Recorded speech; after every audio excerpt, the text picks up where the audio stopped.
കർത്താവെ, നിന്റെ ഉന്നതമായ നാമത്തിന് സ്തോത്രം ചെയ്യുന്നു. കർത്താവെ, ഇന്ന് യാത്ര ചെയ്യുന്നവരെ അവരുപയോഗിക്കുന്ന രേഖകൾ,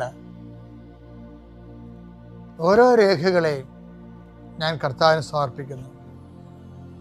നിങ്ങളുടെ സർട്ടിഫിക്കറ്റുകൾ, പ്രമാണങ്ങൾ, പാസ്പോർട്ടുകൾ, നിങ്ങളുടെ അപേക്ഷാ ഫോമുകൾ, നിങ്ങളുടെ ബാങ്ക് രേഖകൾ കർത്താവ് സ്പർശിക്കട്ടെ. ഇതുമായി കടന്നു പോകുന്നത് ഇതൊന്നും നഷ്ടപ്പെടാതിരിക്കാൻ കർത്താവിൻ്റെ വിശുദ്ധ മുദ്ര വെക്കട്ടെ.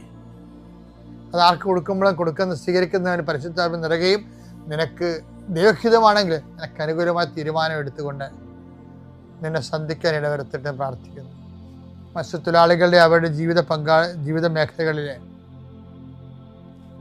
സാമ്പത്തികമായ ബാധ്യതകളും കടങ്ങളുള്ളവരെ കർത്താവ് ഏറ്റെടുക്കട്ടെ. ഏലകൃഷിക്കാർ, റബ്ബർ കൃഷിക്കാർ, റബ്ബർ ടാപ്പ് ചെയ്യുന്നവരെ, അതുകൊണ്ടെല്ലാം ഉപജീവനം നടത്തുന്നവർ, പലതരത്തിലുള്ള ഉൽപ്പന്നങ്ങൾ, കാർഷിക ഉൽപ്പന്നങ്ങൾ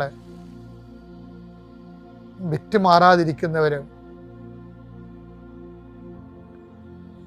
അത് വിറ്റുമാറിയില്ലെങ്കിൽ ജീവിത കാര്യങ്ങൾ നിറവേറാതെ തടസ്സപ്പെട്ട് കിടക്കുന്നവരെ ഈശോ നാമത്തെ ആശീർവദിക്കുന്നു.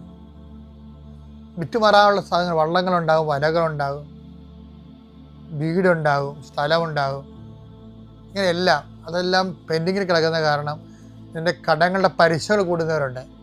കർത്താവേ, ഞാൻ അവരെ കൃപാസ്ഥാനത്താരെ ജീവനോടെ പ്രത്യക്ഷപ്പെട്ട മാതാവിൻ്റെ പ്രത്യക്ഷീകരണത്തിൻ്റെ ആ അടിസ്ഥാനത്തിൽ യേശുവിൻ്റെ നാമത്തിൽ ഞാൻ മക്കളെ ആശീർവദിക്കുന്നു.